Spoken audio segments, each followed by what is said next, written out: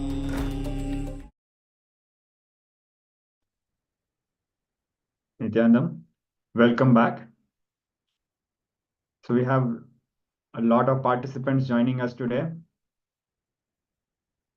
And we are going to move on to the next session, which is about listening, an internalization exercise about listening.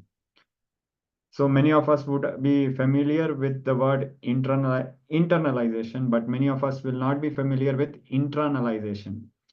So internalization is when we are looking in, but intranalization, which is a word which the Supreme Pontiff of Hinduism has coined. Internalization means looking in and also doing something outside, which involves a exercise. So we are going to do a small internalization on listening. Now, whether you understand or not, experience or not, believe or not, you are nothing but word. So let us understand what it means is. Here, we mean to say that the verbalizations which happen in us, they are responsible for our thoughts. The verbalizations which happen in us occur to us as words. The words we give to ourselves. For example, I am good, I am hopeless, I am amazing. It can be anything. So you are nothing but word. You are just nothing but a word you create inside you, about the world, about everything. All the best things in life happen to you with listening. Listening has two parts, hearing and cognizing. When listening happens without any interference of completion, all the best things happen to you in your life. In Brihadaranga Upanishad, it is revealed that authentic listening is listening. Default listening is only hearing. So we are going to perform a small exercise which has three main steps: listen, cognize, and repeat. So we are going to play a small discourse of the Supreme Pontiff of Hinduism. It is just 3 minutes long. And after that, we'll be asking you to answer some of the questions. Yes, so I hope all the participants are ready.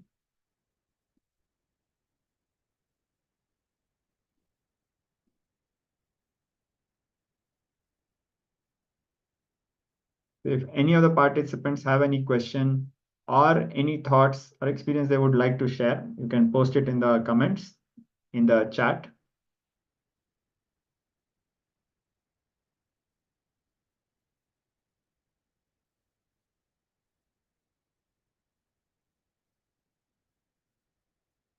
Yes.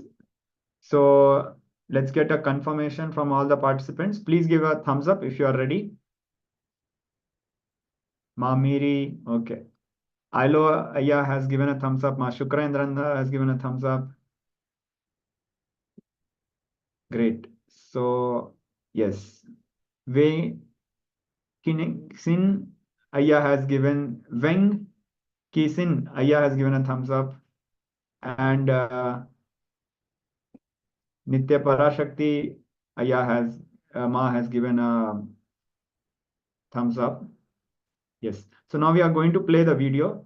Please listen to this video attentively for 3 minutes with deep, authentic listening. And then we'll move on to the next step.